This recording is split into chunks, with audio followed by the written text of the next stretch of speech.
Right now, the principal utility of Thorium is to sell investment newsletters. Communities that have low energy consumption per capita are poor. We're going to need more of all kinds of power. Many people will divorce themselves from arithmetic and go to narrative. Your former premier said there wasn't a business case for natural gas in Canada. Hope is not an investment strategy. The investor in me looks at the commitment of funds. Markets work. My next guest is the inimitable Rick Rule, founder of Battle Bank and the CEO and founder of Rule Investment Media. Rick, welcome. Pleasure, James. Nice to be back with you after all these years. It has been a number of years. In fact, it's been over a decade. And what better place to start than the state of the world 10 years ago? And my last conversation with you actually was at the Vancouver Resource Investment Conference. And at the time, you had the tone of the basic message is that you were saying we were talking about the natural gas complex and how at the time British Columbia was having these internal sort of battles with NGOs and environmental groups blocking the evolution of LNG terminals in British Columbia. And I remember you were disparaging the NIMBY attitude of British Columbians who, basically were trying to block the development of coastal LNG export facilities. Fast forward 10 years, and we have a prime minister who is a central banker who is all about capitalizing any sort of economic project that makes sense. And so, it's full steam ahead for LNG. He also lays claim to a bit of the green values, though, we won't try to drag him through the muck any more than he is already going through the muck now. But so I wanted to talk about, LNG in the global energy mix relative to, say, uranium in the global energy mix, and how the advent of data centers has created a bubble squeezed in many places effect in the global energy distribution sort of infrastructure. And I think I and most of my listeners or viewers would love to hear your thoughts on the current state of the global energy mix, natural gas, uranium, hydrocarbons, etc., renewables, versus where it's going. Well, bigger thinkers than I, including the International Energy Agency, would suggest that global energy demand will double by 2050. It's highly likely that global energy production capacity will not. Double in many ways. In the course of what you do and I do on a daily basis, we live rich lives, materially rich lives, because we live energy-intense lives. Communities that have low energy consumption per capita are poor. Communities that have high energy consumption per capita are rich. It's worthy to note, before we even consider data centers, that over 1 billion people on Earth have no access to even primary electricity. We've done a great job as humankind over the last 40 years, raising the living standards of over 2 billion people worldwide, from being desperately poor to being merely poor. Now, in the next 20, 25 years, we need to finish the job. Expanding access to electricity to 1 billion people who don't have it requires more electricity, but it requires copper, it requires a lot of things. We're going to do the job, but that means that 1 billion people who don't compete with you and I for electricity will be competing with you and I for electricity in the next 20 years. And make no mistake, you and I are going to use more power of every kind. It makes our life better. So think in the context of the global energy mix, doubling the demand for electricity over a level of demand that's taken 200 years to develop. Pretty dramatic. We're going to need more of all kinds of power. Alternative energy like wind and solar? Absolutely. Natural gas? Yes. Oil? Yes. Nuclear? Yes. Coal? Yes. All forms? Yes. Many people who have had less experience in the energy business and energy investment business than I will divorce themselves from arithmetic and go to narrative. And they're going to say many of the forms that many of the forms of energy that you talk about are in their sunset years. They're in decline. You need to focus on alternative energies. I would point out to those people that in the last 40 years, humankind has spent $5 trillion on alternative energy generation, and we've reduced the market share of fossil fuels from a high 40 years ago of 83% of total energy consumed all the way down to 81% today. A $5 trillion investment has resulted in a 2% increase in market share for alternative energies. Natural gas is liquefied natural gas and raw natural gas are a hugely important component because they're addressable, they're peak power providers, and they generate less carbon than oil. They also sell on an energy equivalent basis at a much lower price than oil does. So natural gas share in the carbon generating sphere is going to be of increasing importance, whether or not, frankly, the woke political class likes it or not. Your former premier said there wasn't a business case for natural gas in Canada, neglecting the fact that the customers wanted it. There wasn't a business case because he forbade it. It would appear that Mr. Carney, although he has said that carbon will be central to his financial discussions, it appears that if he ever tables a budget, that we will need Canadian energy sales to pay for some of Canada's spending. Mr. Carney, unlike his predecessor, I think knows how to add and subtract and multiply and divide. And that basic familiarity with arithmetic suggests to me that he will have to be tolerant of energy development across Canada.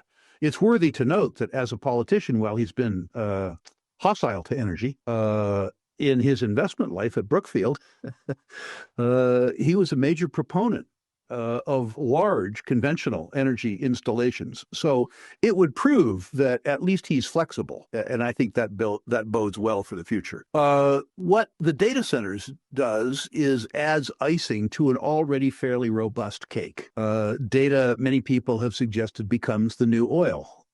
Data itself powers innovation and powers efficiency throughout the economy. I personally believe that the energy demand from data centers will be less than the market has forecast because I think the price of energy will dictate technological efficiencies that will make data centers much more energy efficient than they are today. That notwithstanding, the increase in demand for data centers will, I think, overcome some of this efficiency in the sense that data centers will be prominent competitors for energy sources. It's worthy to note, too, that the allocators of the capital relative to power data are carbon-centric. That is to say, if Microsoft, as an example, is going to be a major consumer of electricity for a data center, which they are, an important part of their shareholder and management constituency likely will not allow that power to be generated from, say, coal or oil. They are likely to specify non-carbon generating sources of power. The only non-interruptible, scalable, baseload power, high-quality, uninterruptible power that works for data centers is nuclear. There's only one kind. And that's an important consideration when you juxtapose data center demand in terms of allocation of capital with generating sources. Sure. So we've seen that the purveyors and builders and designers of small modular reactors have all caught a significant bid in the last 5 years based on that narrative exactly. And we are seeing across the prairies, we're seeing a lot of jockeying by various groups to position data center construction projects proximal to major pipeline hubs in Canada. And the thinking, obviously, that natural gas can generate electricity. The closer you are to the source of the natural gas, the cheaper the cost. And from a CapEx perspective, it's a lot faster to get online and a lot less expensive to get online than nuclear power in the traditional nuclear power facility sense. But in the small modular reactor sense, where we're talking, a footprint of 30 foot by 30 foot by 30 foot tall, that narrative is subject to change, and we don't really know what that is yet because there's not a lot of small modular reactors out there. So would you suggest that from an investor perspective, and if you want to chase that data center energy consumption trade, do you think you're better off chasing nuclear-oriented power source than natural gas because it is the most logical, efficient source of power for data centers? I think it depends on what part of the data center market you're addressing. The smaller data centers can absolutely utilize natural gas. The mega centers, the kind that are being proposed by Integris and Microsoft and folks like that, they consume a lot of power, a lot of power. And they're going to be nuclear. I mean, the proposal for one new data center is that it would be located immediately adjacent to 3 Mile Island and consume virtually the whole output of a new plant. There are data centers being proposed that would consume a gigawatt of power. That's absolutely massive. Will natural gas play a role in that? Certainly, the co-location is an example of crypto mining facilities to natural gas production in West Texas. Makes absolute sense. If you have an energy source that's interruptible and you have a use like crypto mining that's interruptible, it makes absolute positive sense that during periods of low gas prices, you would monetize it by using it to mine crypto. Data centers have a power requirement that's a bit different. Uninterruptible, very high quality, and relative, at least to the value systems of some of the proponents, intolerant even of the relatively small carbon footprint of natural gas. That doesn't mean, by the way, that utilization of liquefied natural gas or raw gas on a global basis is going to decline. It is really cheap on a BTU basis relative to oil. And markets work. An equally efficient fuel that's half price is going to win market share. That's going to occur. I'm not sure that I would specify data centers as the primary direct source of that demand. But what will happen is that high quality, non-interruptible power that's diverted to data centers will stimulate indirectly utilization for natural gas. I think the other thing that your audience needs to know, particularly your rich Western audience, is that natural gas allows wind and solar to work. Wind and solar are interruptible sources of power. Unfortunately, for the alternative energy narrative, when the sun doesn't shine or the wind doesn't blow, people still want the lights to come on when they flip a switch. And that requires peaking power. That requires the ability to fire up a natural gas power plant during periods like night, when solar is somewhat less efficient. That's an extremely important component. Another component is the fact that in countries that can afford it, many of them would prefer to generate more power without burning as much coal. Countries that are major coal burners, an example, ironically, would be Germany, which shut down their nuclear power plants in favor of lignite, brown coal, go figure, or Japan, or China, or another economic mini power, the United States. The substitution of natural gas for coal will be another important driver of gas demand. Natural gas demand. Okay, so then is the expectation that uranium is going to be more a component in the future energy mix powering data centers? In the short term, it's going to be natural gas because it's quicker, faster, cheaper. Correct. But as the demand for efficiency impacts the operational costs of data centers, it will make more sense over time, I imagine, to undertake the massive CapEx and liability side of nuclear that exists with conventional nuclear. But I say all that cognizant of the fact that China overtook the Oak Ridge National Laboratory's thorium experiment back from the 50s and 60s, took it over and have brought online the first, I believe it's a 10 megawatt facility in northern China that is a thorium-powered molten salt reactor that they actually swapped out fuel without shutting it down for the first time back in August, which is kind of one of the key hurdles that has to be met by these new reactors to get them to a state of commercial readiness, at least at the national grid level. So is there a likelihood in the future sort of development that, as you see it, that these thorium reactors could displace uranium reactors because of all the features of thorium that make it more attractive? Right now, the principal utility of thorium is to sell investment newsletters. What you say is true. The Chinese have made a bench scale thorium reactor work, which, by the way, is a spectacular technological advancement. And the U.S. has finally generated a fusion reactor that creates a small surplus in power as opposed to consuming power. Rather than look at the news, however, what I prefer to do is look at the spending decisions of people who are using real money. The Chinese, as I understand it, have allocated about $2 billion to thorium and $160 trillion, $160 billion to nuclear. While I welcome the technological advance, the investor in me looks at the commitment of funds to show statement of intent over the next 10 years. I hope as an energy consumer that the promise of fission, toggling back and forth between fission and fusion, would make nuclear power effectively free. Or thorium. I mean, I hope that's in our energy mix in the future. As an investor, James, I've learned that hope is not an investment strategy for me. So I follow the money.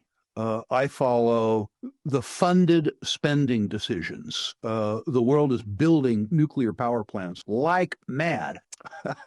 And following the money tells me that one place I want to be is uranium. But the truth is, I want to be throughout the energy sector. Sure, sure. So then it's safe to say, conclude by your comments there, that the chilling effect of the Fukushima disaster that caused Germany to offline all of its nuclear reactors and Japan for a little bit has now sort of been tempered by the realities of energy demand.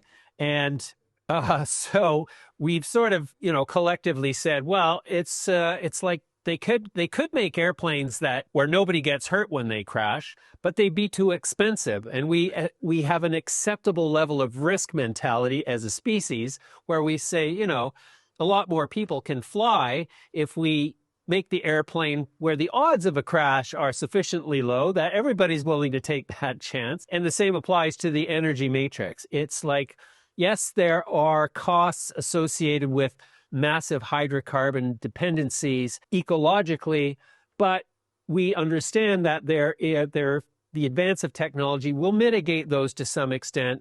And there are natural processes that are bigger than all of us that will mitigate the cost of ecological degradation, shall we say, over time. And the move towards more efficient forms of power in the form of less emissions is inevitable. Great.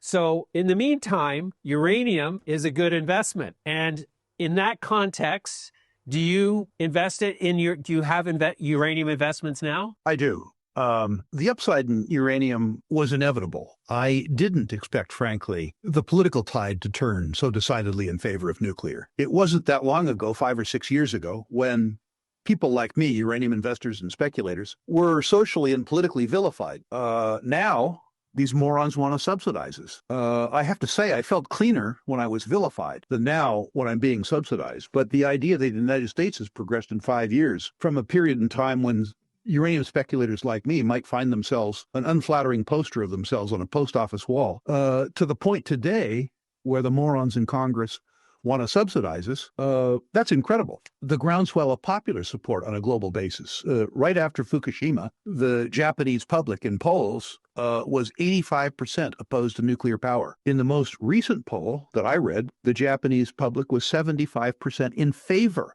of nuclear power. The Japanese government, which shut down 40 plants, 42, has committed to reopening 42 and has reopened 14. This is a tremendous change in support. The co-founder of Greenpeace came out and said that the only chance that the world has to escape the ecological impact of increasing populations and increasing carbon generation is nuclear. To be on the side of Greenpeace is certainly a first in my career, and frankly, not unwelcome. One can only be a pariah for so long. You mentioned Germany, too, and I think that's instructive. The Germans decided that they would cast their energy future on solar, which is odd for a northern country where the sun doesn't shine. The consequence of that is that they shut down non-carbon generating fuel, nuclear, and as a consequence of that, they had to greatly increase their coal consumption. In the meantime, German electricity is now 5 times more expensive and much less reliable. I think what you're seeing is that necessity is beginning to impose itself on narrative, and I think that's a good thing. I think that societies and consumers and investors need to make fact-based decisions, that we need to avoid the Bidens and the Merkels and the Thornbergs and the Trudeaus and frankly the Trumps in making our investment decisions. We need to back away from the narrative and think more about the engineers. And I think that'll make for a much more secure and prosperous and frankly clean future. You know, one of the things that's always struck me about the carbon narrative, first of all, I'm not saying it's not true. I don't know, but that's a different question. What you've seen is that the carbon narrative has been an excuse for the political class to impose themselves on us. There is no country in the world that I know of that's implemented a carbon tax that was revenue neutral. In other words, it was never about carbon. It was always about money. If they imposed a carbon tax where the proceeds from that tax reduced other taxes, then the carbon tax would be about carbon. It's not. It's about using carbon as an excuse to steal more of your money to fund their interests. Whether or not you agree with their use of the money, it's pretty obvious that the carbon tax was never meant to be revenue neutral. It isn't about carbon. It's about money. Right. Yeah. Never mind the whole ridiculousness of the argument that I'm fat, I'm going to pay you to diet, then I'll be skinny. That to me has always been very suspicious. Okay. So just to put a bow on that discussion, do you have any uranium investments that you need to disclose? Well, sure. I mean, I'm invested across the space. In the small sector, we talked before we went on the air about Homeland Uranium, who are people you know. Yes, I'm a shareholder there. I'm a very large shareholder in Cameco. I'm a shareholder in 12 fairly small uranium companies. I should note that the investment landscape worldwide is littered with about 120 of these things. I suspect that 100 of the 120 are valueless at any uranium price. So it's important that if you believe in the uranium thesis, that you spend enough time educating yourself so that in movie parlance, you can segregate between the good, the bad, and the ugly in the uranium space. If you buy the sector, you can and will go broke. That's what will happen. If you focus your investments on companies that you think have a durable competitive advantage, at least relative to their price, a speculative advantage, I think you'll do quite well in the uranium space over the next 5 years. As long as you pick the right 12 out of 120. Yeah, there has to be a reason. You know, we talked about Homestake, Homeland, and I don't want to belabor Homeland. This is not investment advice. This is not a tout. Homeland is a company that's focused on U.S. uranium. The U.S. will never be the lowest cost producer in uranium, but it may very well be with the increase in demand for uranium and the new permitting regime and unfortunately, frankly, subsidies for uranium, that the cost of capital for U.S. uranium development will be lower than any other place in the world. A strategy around that, a strategy where high-quality uranium people aggregate uranium projects that made no sense at $30 uranium, but might make spectacular success at $80 or $100 uranium, is one of the reasons why, as a speculator, I gravitated to 12 uranium juniors, including Homeland. Once again, not a stock recommendation, disclosure of conflict, but much more importantly, if somebody hears us say all these wonderful things about uranium, James, they might be tempted to speculate in uranium juniors that have no hope of success at any uranium price. Right. Right. That's the persistent threat of junior market investing is if you don't have a reliable source of knowledge or experience, it's going to be very hard to hit the winners and avoid the losers. Okay, so let's talk a bit about the you mentioned the current regime in the United States, and you know, the current government has caused itself to disrupt the influence of financial sense in guiding where commodities flow and inserted instead a political fabricated set of conditions on itself, whether it's for political theater, whether it's for military strategic advantage, whether it's for the benefit of the American people or to the detriment of the American people, is a separate argument. But about the current regime, so you've got an example in uranium where they might put uranium into production in the terrestrial United States because of these geopolitical self-inflicted wounds that it's forced upon itself, where it is just more expedient to overpay for domestic uranium production rather than to import capitally efficient uranium, because that's just the world we live in now. So, and this I want to talk a bit about the current government in the United States, because their approach to economic macro management has caused bull markets in a few places where they might not yet have been evident. And precious metals comes to mind. We're seeing a situation where even the most conservative American voices are opining negatively about the wisdom around investing in U.S. Treasuries, looking into that future where the can has been kicked down the road, but the can has grown with every kick and now threatens to overwhelm the kickers. So is that what's driving the upsurge in precious metals interest? And is the continuation of the government in the United States currently a condition of the continuation in the gold and silver bull market? Yes, for at least two reasons. First of all, not just this administration, and we'll talk about this administration in a minute, by the way, in very unflattering terms. But if we talk about the direction of U.S., let's just say U.S. imperialism, what the United States has done for years is try to impose its political will on other people. And the principal weapon that we have to do that these days is the US dollar, the world's reserve currency. We weaponized the SWIFT banking system, which was not our possession, to reward friends and punish enemies, utilizing the dollar as a weapon. At the same time, irrespective of what you think about Russia's attack of the Ukraine, the U.S. government stole $300 billion in Russian assets in U.S. treasuries. That makes any country around the world who might have a policy dispute with the U.S. government, little tiny places like People's Republic of China, Republic of India, leery about holding U.S. treasuries. So the weaponization of the U.S. dollar, I would suggest to you, left many countries with no choice but to disintermediate out of U.S. treasuries in favor of the dollar. You will notice that when they sold the dollar, they didn't buy other currencies, because as much as they distrust the United States, they distrust each other more.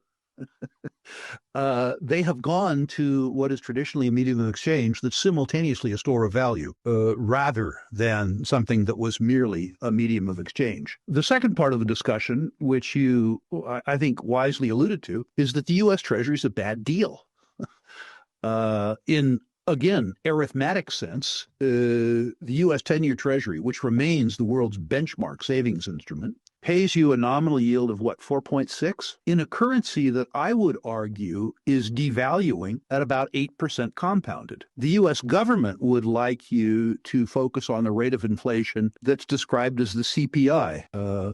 Some of us describe it as the CPI. That measure of inflation is at first hedonistically adjusted, which is to say that they arbitrarily assign values to various goods that you consume, irrespective of the market price. It also, when it's inconvenient, doesn't include food or fuel. If you saw a total body shot of me, you could see that for me, any index which didn't include lunch was of no use, you know? But the most important discrepancy is probably the fact that the CPI doesn't include tax, the single largest component of the cost of living for most U.S. and Canadian families. I would urge your U.S. listeners, James, and I know you have thousands of them, to think about the price escalations in the basket of goods and services that they consume. Since 2020, the price of groceries has well more than doubled. Gasoline has doubled. Mortgage interest has doubled.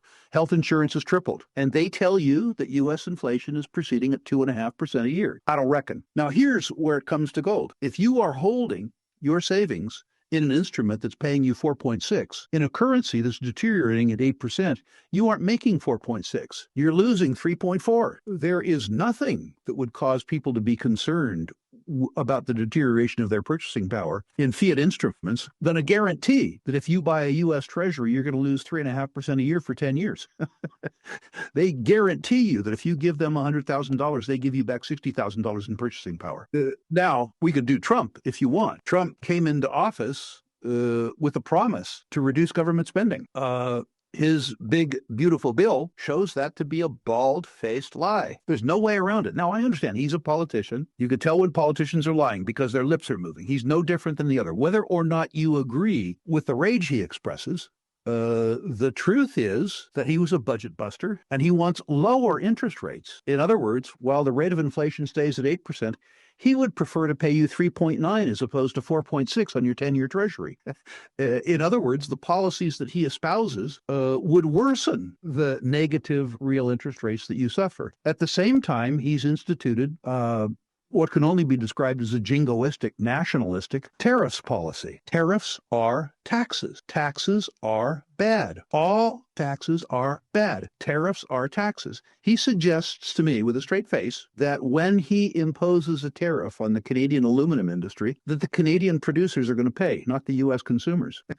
If that kind of thinking is widespread, it's a great thing that marijuana has become legal.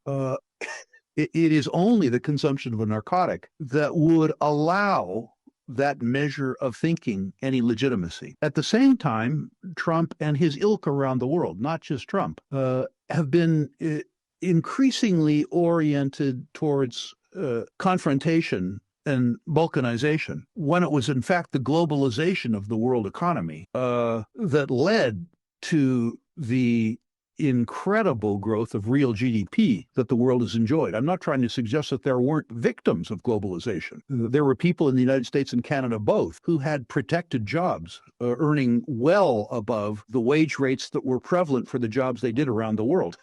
And the globalization, while it has increased our collective wealth, has done a very difficult thing to some individual wealth. That notwithstanding, globalization, specialization made the world richer, and balkanization makes the world poorer. I look at the appreciation in the gold price, and I say to myself that this is the rate at which the purchasing power in the U.S. dollar is deteriorating is exactly equal to the rate at which the price of gold is appreciating.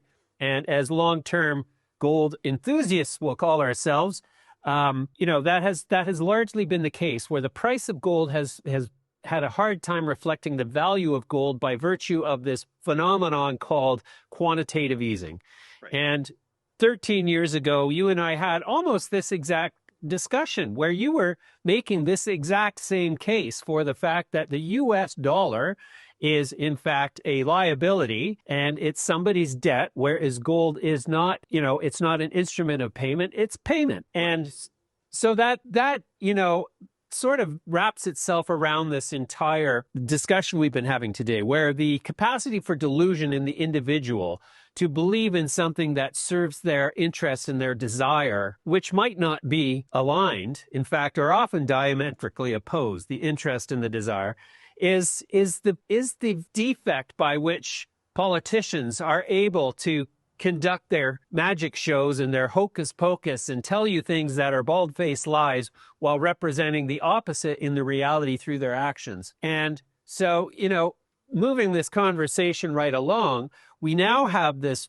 situation where Scott Bessent, the U.S. Treasury Secretary, is trying to evolve the sovereign debt mixture towards short-term Treasury bills and their derivatives and away from the long-term Treasuries, because he feels that he can better control the interest rate on the shorter-term instruments, which is arguably true. But he's also created this thing where they've embraced stablecoin and cryptocurrency, because suddenly stablecoins have to be backed by tier one assets, essentially, to be qualified as a stablecoin. And the most readily available tier one asset in the United States is obviously the U.S. Treasury. And so he's created this great demand for short-term paper. And I guess if we were to derive our expectations from Stephen Moran's paper. He's the head of the economic advisors now, and he put out that paper, which basically creates the logic that compelled the Treasury Department to embrace tariffs and this whole crazy thing. Anyways, cutting to the chase because we're running out of time. And that discussion is a whole other ball of wax. But in stable coins, is a stable coin that is backed by a asset like the U.S. Treasury, all that stable? Well, I think it depends on the duration of the Treasury. I myself, although I know that I experience negative interest rates, maintain a large degree of liquidity. I look at the negative yield that I suffer as an option payment on having liquidity. So if we suffer through a liquidity event like we went through in 2008, I could be a beneficiary as opposed to a victim. I do it knowing that my purchasing power declines in a short-term instrument, but it declines slowly. I think a stable coin that was denominated in U.S. 30s, U.S. 30-year treasuries is what I mean by U.S. 30s, would be described by Franz Pick as a certificate of guaranteed confiscation. uh, if the stablecoin represents as a derivative the underlying asset and the underlying asset declines, guess what happens to the stablecoin? I think it's fascinating, frankly, that out of nowhere, Tether in 12 years has become, some would say, the largest financial services provider in the world by issuing stablecoins, at once the largest buyer of U.S. treasuries and the largest buyer of gold in the world, larger than the People's Bank of China. That speaks, I guess, to the potential transactional efficiency of crypto relative to other forms of financial transaction. And I think on balance, that's a good thing. As I say, I wouldn't own a U.S. duration that was longer than 2 years. I wouldn't do it. But I could understand utilizing stablecoin if it were a more transactionally efficient method of building a treasury portfolio as opposed to Treasury Direct. It makes absolute sense to me. I'm at odds with the U.S. government's decision to shorten maturities. I think maybe it's because they have no choice. It's interesting that while the U.S. government is active in the short end of the market and is jawboning to lower interest rates, that the long end of the market rises simultaneously. That suggests that the long end of the market is once again the province of the bond vigilantes, that the market has reasserted control in durations longer than 10 years. The Fed is doing whatever they can, and the government is doing whatever they can to lower long-term interest rates. But long-term interest rates are, I think, beginning to reflect investor perception concerning the deterioration in the purchasing power of the U.S. dollar.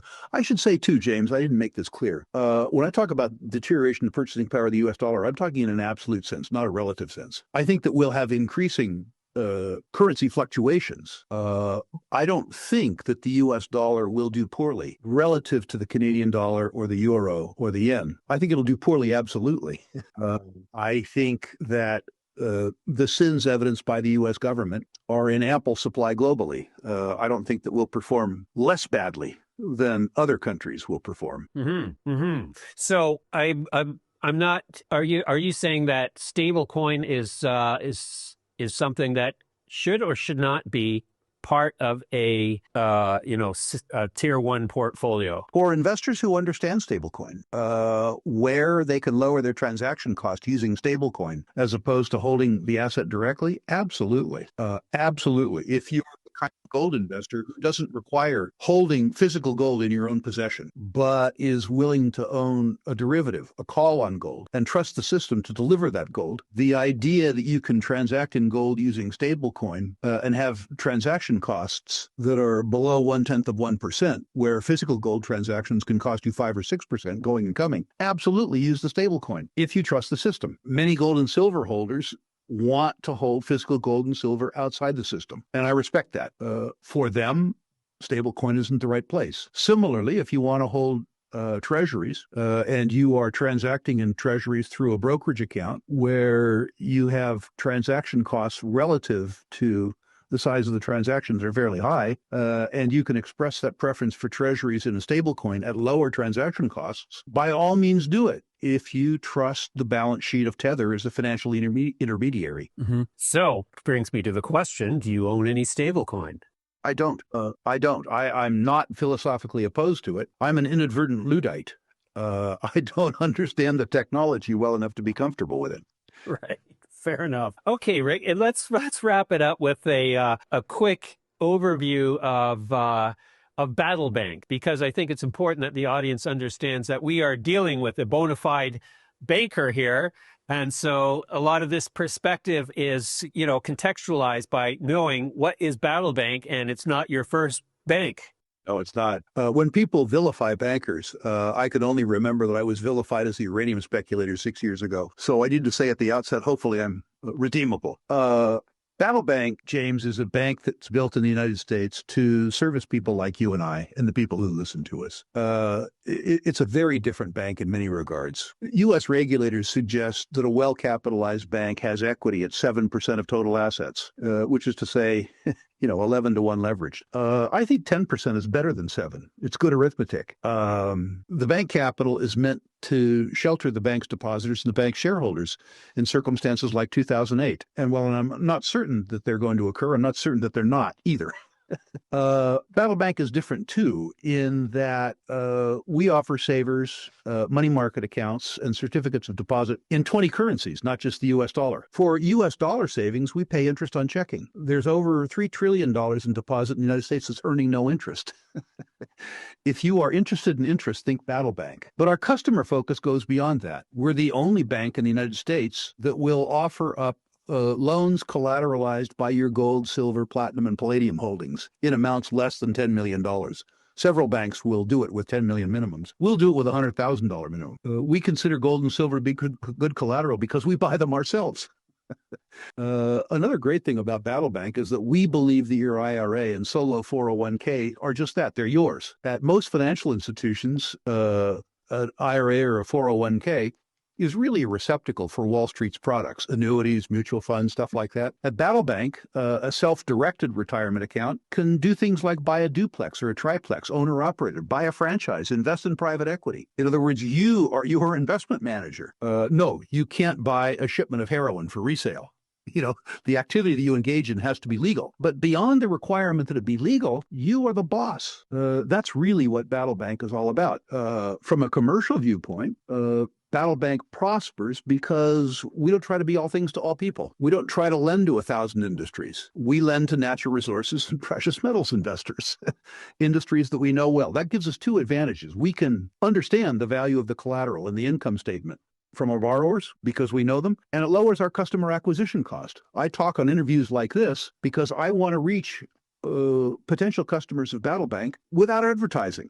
Our last bank, EverBank, grew from zero to $28 billion in assets and 275,000 customers over 14 years. We began that bank, which had many similar programs, with zero customer backlog. At Battle Bank, before we opened the doors to the public, we have 18,000 customers in the backlog, over 3/4 of whom are familiar enough with the bank that they have specified to us what bank products and services they are interested in. That's the difference, I think, between a focus bank. Think of Battle Bank as a community bank, but a community bank where community is defined by interest rather than geography. And that community, by the way, James, is your listeners. Right. Awesome, Rick. Okay, where do we find Battle Bank online?